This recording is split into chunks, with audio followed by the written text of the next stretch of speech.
everybody, it's me, Joey P, Joe Pizzapia, and welcome to Joe Knows Week 8 in the NFL. These are the things that I know deep inside this beautiful dome of mine. There's a lot of thoughts, a lot of deep thoughts, and these are the things that I know to be true. All right, let's start Week 8. Stop judging me. I can feel you're judging me. Stop it.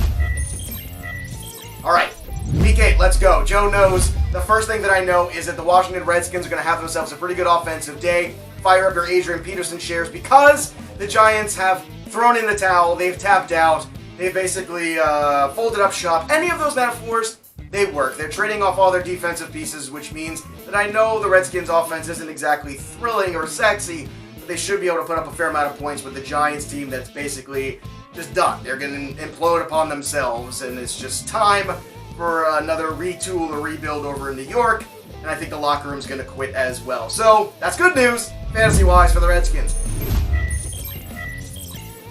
Alright, the second thing that Joe knows this week is the Bengals will bounce back. Yes, Andy Dalton, in theory, had a good matchup last week against the Kansas City Chiefs, but they failed. You get a mulligan, Andy Dalton. That's it. You're done.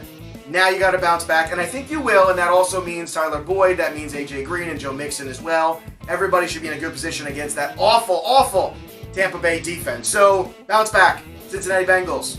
Right here. Joe knows. All right.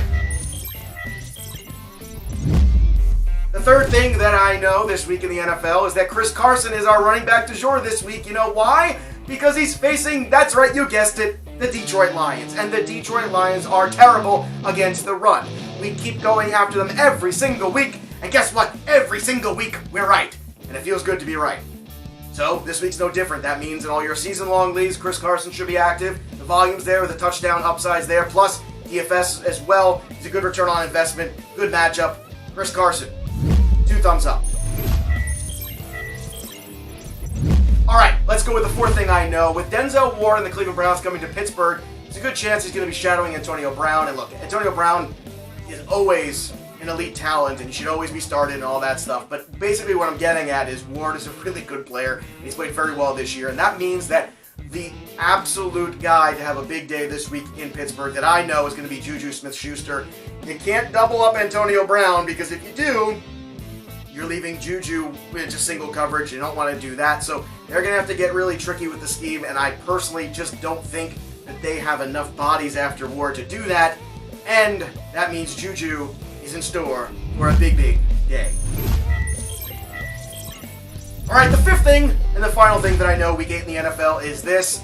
I know Adam Thielen is going to hit that 100-yard mark yet again and break that record for the 8th straight week against the New Orleans Saints. This is going to be a big-time matchup here. Saints and Minnesota Vikings in Minnesota. Prime time on Sunday. Certainly an exciting matchup. Could be an NFC Championship game potentially later on as we cross over into the new year. But I definitely think Thielen is going to hit that mark again and probably has that touchdown upside as usual. Thielen's really moved himself in that conversation in terms of top 5 wide receivers. Talent-wise, I would still probably take the Hopkins and Browns of the world and Julio Jones. But in terms of productivity, which is what fantasy's all about, this year you could argue he's been the best guy there is. But that's a show for another time. In the meantime, you can follow me over on Twitter at JoePizzapia17. You can check out all the great content over at FantraxHQ.com. For everybody here at Fantrax, I'm Joe Pizzapia. Stay on track.